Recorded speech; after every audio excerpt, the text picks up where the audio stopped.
start off by getting to know you guys a little bit more. Who in here prefers hymns or worshiping? By a show of hands. How about modern worship music? Maybe Christian rap? Personally, I prefer modern Christian music, but we call it a preference for a reason. We were all born with different backgrounds in different parts of the country, different ways of interpreting information, and most importantly, different parents. You most likely like the worship music you do because of how it made you feel when you were growing up. Today I'm going to walk you through how to open your mind to the fresh perspectives that others may have, even if it doesn't agree with your perspectives or interpretations. In the book To Kill a Mockingbird, Atticus Finch says to his daughter, "You never really understand a person until you consider things from his point of view, until you climb into his skin and walk around it." It's often difficult to put yourself in someone else's shoes, but according to Wittenberg University of Applied Sciences, the way to go about it is to not make conclusions nor form opinions too quickly. See the bigger picture and look at it from different perspectives. There's always an explanation. Always revert to the source if you want to avoid bias and misjudgment. So first off, how do we do this? Have the ability to recognize your own biases and viewpoints. Perspective is a way of viewing things that depend on a person's experiences and personality. In order to understand someone else's biases, we must understand our own. Otherwise, how will we know when it hinders us from opening our minds or putting ourselves in someone else's situation? Let me give you an example. I absolutely despise running. I don't understand how someone can willingly run 10 miles for cross country without a bear or something chasing them for motivation. I don't get it. Preach. Ironically enough, my roommate ran cross country in high school. And like every runner, she often hated the process, but loved how it made her feel when she was done.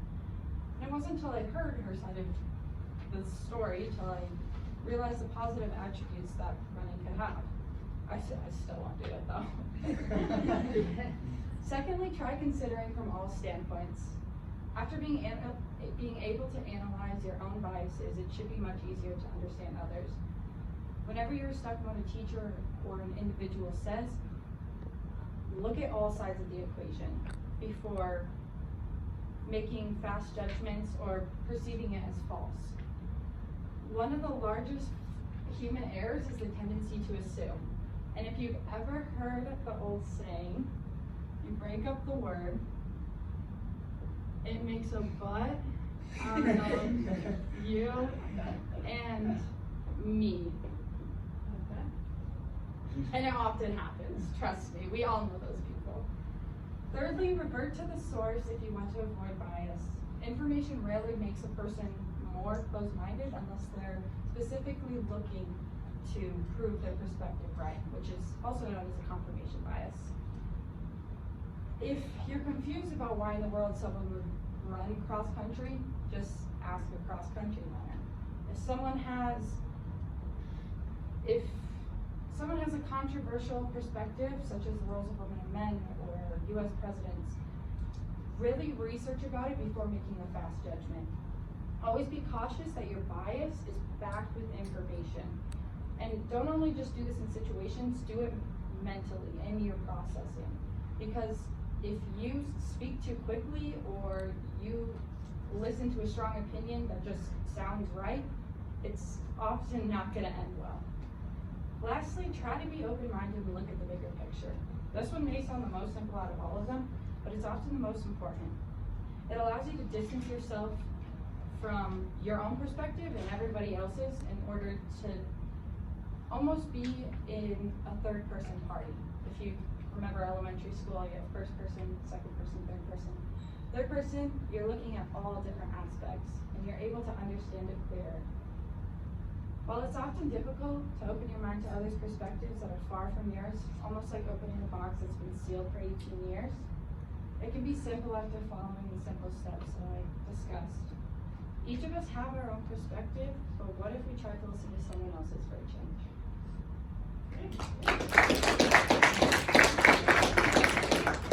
Great job. Question, please.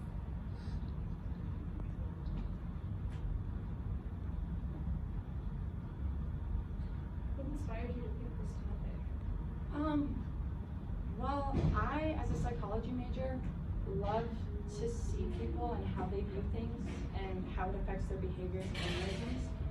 I look at people walking just to class and think about how they might have been raised or like how their opinions differ from mine. And I don't know that a lot of other people, I mean there are people, but some people don't do that necessarily. And I think it's really important. Another question? Or comment? You heard the intro to your speech? Seen it here? Sorry, I didn't know. I like how you used the board. That was fun. Thank you. That was good. Yeah, That was my good one. I asked for permission too. Yes. So. Thanks so much. Yeah.